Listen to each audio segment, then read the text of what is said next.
Neeraj Danki, you have 27 minutes.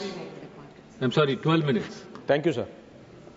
उपसभापति महोदय, मैं आपका आभारी हूं कि आपने मुझे स्वास्थ्य एवं परिवार कल्याण मंत्रालय के कामकाज पर सदन में चल रही चर्चा के लिए बोलने का अवसर प्रदान किया है। स्वास्थ्य विभाग एक बहुत ही महत्वपूर्ण विभाग है और हम सबकी यही मान्यता है कि एक स्वास्थ्य हजार नियामत, अर्थात स्वास्थ्य मनुष्य की पूंजी है। आदमी चाहे लाख दौलतमंद हो जाए, धनी हो जाए, अगर तंदुरुस्त नहीं है तो कुछ भी नहीं है और स्वास्थ्य है तो सब कुछ है। और तंदुरुस्ती से बढ़कर कोई आशीर्वाद, कोई दौलत उसके मुकाबले नहीं है, ये मैं कहना चाहूंगा। स्वास्थ्य बजट पर इसीलिए जब चर्चा होती है तो देश को और सरकार को जो है पूरी तरीके से जो ध्यान सरकार का होना चाहिए वो स्वास्थ्य सेवा प्रदान करने के लिए ही होना चाहिए। स्वास्थ्य विभाग में कई सुधार लाने की भी आवश्यकता है। हम सभी लोग जानते हैं कि दवाइयां और जीवन रक्षक औषधियां जो है आज की तारीख में बहुत ज्यादा महंगी हो गई है, वो आम आदमी के और गरीब लोगों के पहुंच से बाहर हो गई है।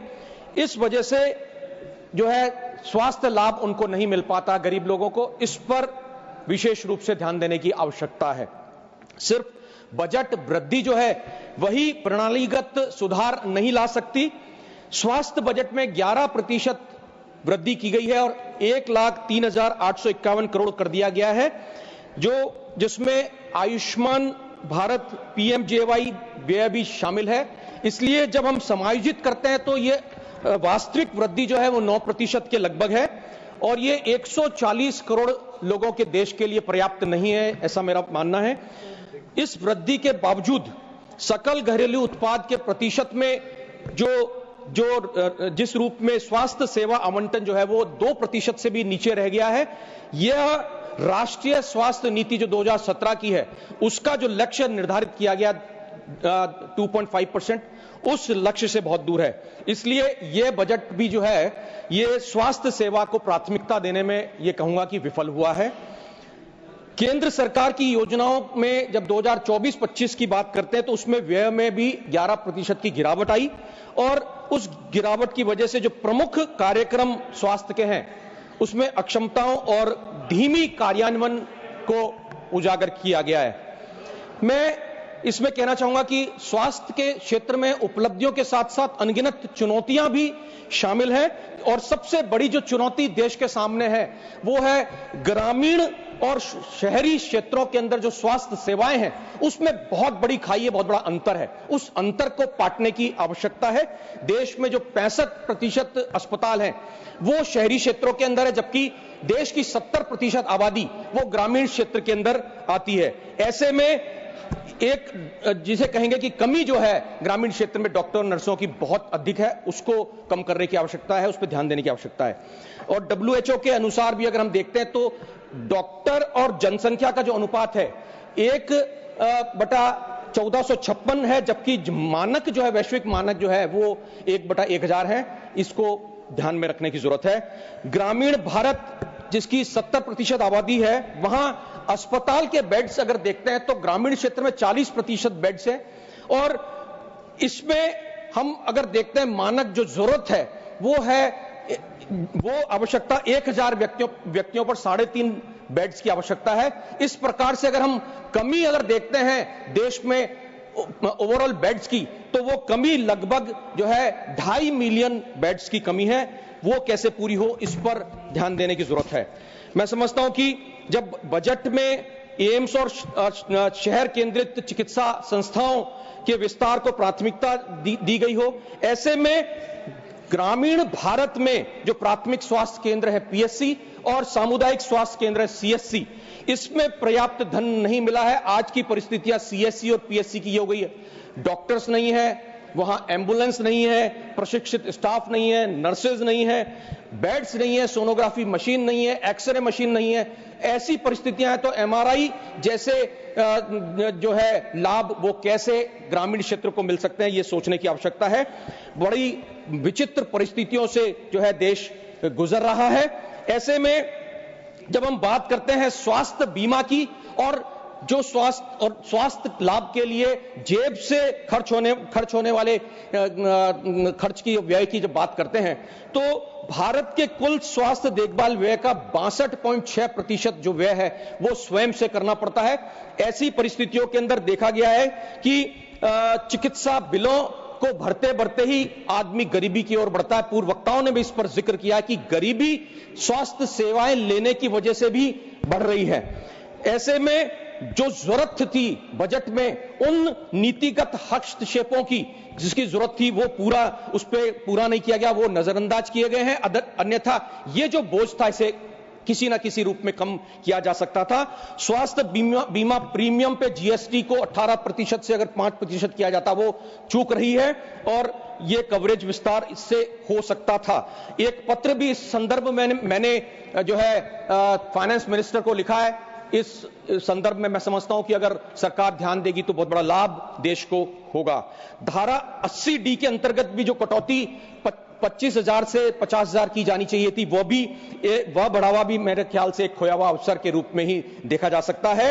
हम लोग बात करते हैं अगर आयुष्मान भारत में पीएमजेएवाई की, तो बजट में 28.9% की वृद्धि है, उसका स्वागत है। लेकिन निजी अस्पताल जो है वो प्रतिपूर्ति जो है रिएम्बर्समेंट की कमी की वजह से मरीजों को दाखिल करने से ही मना कर देते हैं और वो जो है इसका लाभ गरीब मरीजों को नहीं मिल पाता है।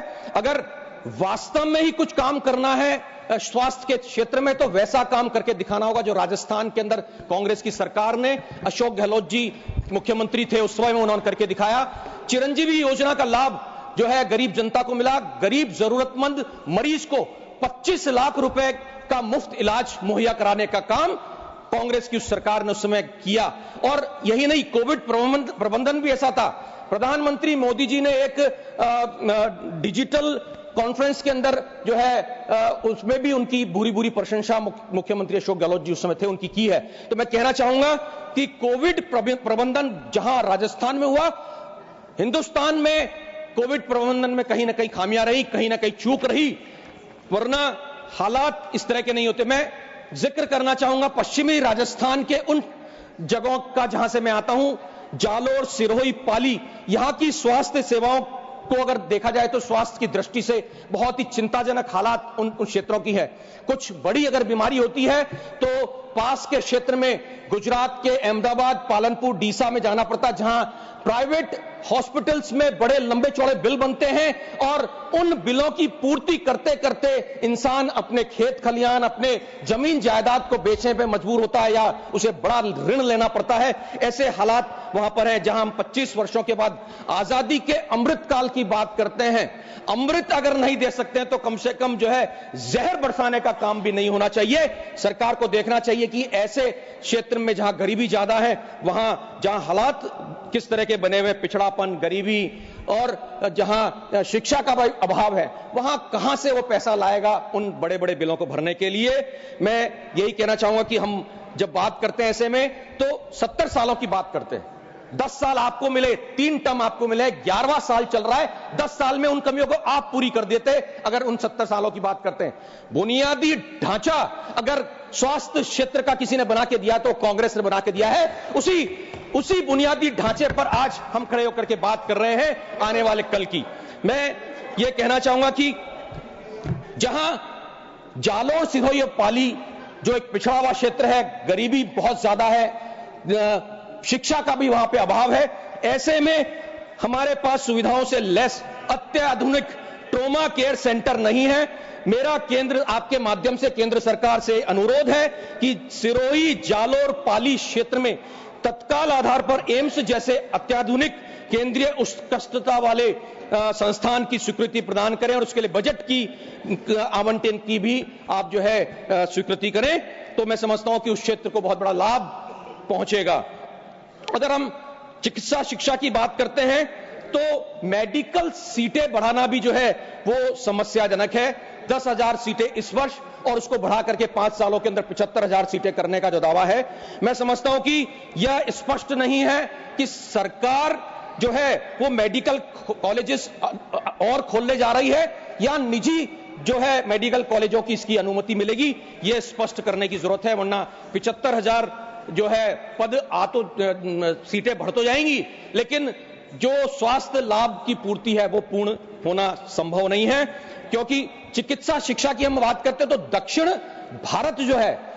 भारत में जो है चिकित्सा शिक्षा वो केंद्रित है दक्षिण भारत की तरफ, लेकिन आज भी सुविधाओं का अभाव जो है यहां, जब हम बात कर रहे हैं पूर्वोत्तर भारत की, तो आज भी कई सुविधाओं की कमियां यहां पर हैं। यहां जब क्षेत्रीय असमानता की बात आएगी तो ये स्वास्थ्य सेवा की असमानता और ज्यादा गहराती चली जाएगी। ऐसे में हम लोगों को चाहिए था कि मेडिकल स्टूडेंट्स के लिए भी कोई सहायता इसमें दी जानी चाहिए थी। मेडिकल शिक्षा को लेकर के भी जो कुछ ऋण मुक्त बजट की बात होती, सब्सिडी भी नहीं दी गई है, जबकि निजी कॉलेजेस में मेडिकल कॉलेजेस की हालात किस तरह के, 60 लाख से 1 करोड़ या इससे भी ज्यादा की फीस वसूली जाती है, वो कहां से कोई गरीब व्यक्ति ऐसे में मेडिकल की पढ़ाई कर पाएगा। हम बात करें अगर कैंसर के उपचार की, तो विकेंद्रीकरण करने के लिए जिला स्तरीय कैंसर देखभाल केंद्रों की घोषणा तो की गई है, लेकिन प्रशिक्षित विशेषज्ञों और दवा आपूर्ति श्रृंखलाओं और निदान क्षमता के बिना ये केंद्र जो है वो बेकार रहेंगे। इस पर ध्यान देने की आवश्यकता है। यहां जब कैंसर के हम लोग बात करते हैं 3 दवाओं पर कर कटौती की, कर कटौती से ही सब कुछ नहीं होगा। कैंसर का पता ही कई बार जो है ऐन वक्त पर पता चलता है, और उसके लिए मैं समझता हूं कि देश के अस्पताल, कोई भी अस्पताल सक्षम नहीं है, प्रिपेयर्ड ही नहीं है अस्पताल। ऐन वक्त के ऊपर हाथ खड़े कर दिए जाते हैं और कैंसर का मरीज जो है वो मौत को धीरे धीरे गले लगाता है। ऐसे हालात कैंसर पेशेंट के बन जाते हैं। तो इसके लिए ये चाहिए कि प्रारंभिक चरण में ही कैंसर के निदान का पता कैसे लगे, तो उस पर जो है वो अधिक एक बजटीय आवंटन किया जाना चाहिए था, ताकि कैंसर रोगियों को जो है मौत के मुंह से बचाया जा सके। हम लोग अगर बात करते हैं जिला अस्पतालों के लिए कोई पीपीपी मॉडल होना चाहिए था। किसी बड़ी सार्वजनिक निजी भागीदारी की घोषणा भी नहीं की गई है, वो भी एक कमी रही है। मैं समझता हूं कि ऐसे में कई ऐसे, एम्स की हम बात करते हैं, एम्स में अनगिनत रिक्त पद पड़े हुए हैं। आज अगर बात करते हैं एम्स में पदों की, तो दिल्ली में 34% संकाय के रिक्त पद अभी भी पड़े हुए हैं, और यही हालात अन्य जो है पूर्ण रूप से संचालित एम्स और एम्स जैसी संस्थाओं के भी इसी तरह के हालात हैं। लगभग 60% तक संकाय के पद जो है वो रिक्त पड़े हुए हैं। इस पर ध्यान देने की आवश्यकता है। एक विशेष रूप से कहना चाहूंगा, एनटीए जो नीट और CUIT जैसी राष्ट्रीय स्तर की प्रवेश परीक्षाओं को आयोजित करने के लिए व्यापक जिम्मेदार है, लेकिन एनटीए एक बहुत ही छोटा संगठन है और इस कमजोर संगठन के अधिकांश कार्य जो है वो आउटसोर्स किए जाते हैं। ऐसे में ज्वलंत जो उदाहरण नीट के पेपर लीक का, वो भी यही कारण है। ऐसे में सरकार को अपनी ही संस्थाओं में प्रवेश के लिए परीक्षा को सीमित करना चाहिए और उन संस्थानों को विकेंद्रित करना चाहिए जहां राज्य बोर्ड परीक्षाओं में प्राप्त अंकों के आधार पर राज्य अपनी सीट जो है वो आवंटन प्रवेश के लिए देती है। इसलिए ऐसे में केंद्र से मेरा निवेदन रहेगा उपसभापति महोदय आपके माध्यम से कि नीट जैसी परीक्षाओं का आयोजन ही बंद कर देना चाहिए और विकेंद्रीकृत परीक्षा प्रणाली जो है उसे चुना जाना चाहिए। सरकार स्वयं सक्षम होनी चाहिए इस कार्य के लिए। उपसभापति महोदय, मैं अंत में यह कहना चाहूंगा, कुछ सुधारात्मक सुझाव हैं जिसमें स्वास्थ्य बजट में जीडीपी के 2.5% तक बढ़ाए जाने की बात है। CSR फंड्स को जो है ग्रामीण क्षेत्रों के अंदर इस्तेमाल करने की बात है। चिकित्सा आयोग जो है उसमें संसाधनों सहित मेडिकल कॉलेज स्थापित करने के लिए प्रोत्साहित किया जाए। इसी तरीके से डॉक्टर्स की और नर्सेस की अधिक से अधिक भर्ती जो है वो ग्रामीण क्षेत्रों में हो, उनको अच्छी सैलरी दी जाए ताकि शहरी क्षेत्र से उनका जो लगाव है वो कम हो, ग्रामीण क्षेत्रों में भी डॉक्टर बैठने के लिए जाएं।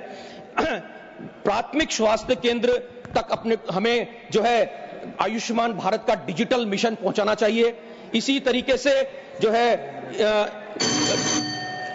ई-संजीवनी, सर कंक्लूड करूंगा बस 2 मिनट सर, ई-संजीवनी जैसे प्लेटफॉर्म्स का भी उपयोग बढ़ा करके टेलीमेडिसिन सुविधा का भी विस्तार किया जाना चाहिए। इन तमाम चीजों से मैं समझता हूं कि एक बेहतर हम जो है स्वास्थ्य देश को दे पाएंगे। उपसभापति महोदय, अंत में मैं कहना चाहूंगा, health is the balance of body, mind and soul. स्वास्थ्य तन, मन और आत्मा का संतुलन है। हमें इस बैलेंस को बिगड़ने नहीं देना है, इस संतुलन को बिगड़ने नहीं देना है। यही देश में स्वास्थ्य की जीत होगी। बहुत बहुत धन्यवाद। जय हिंद।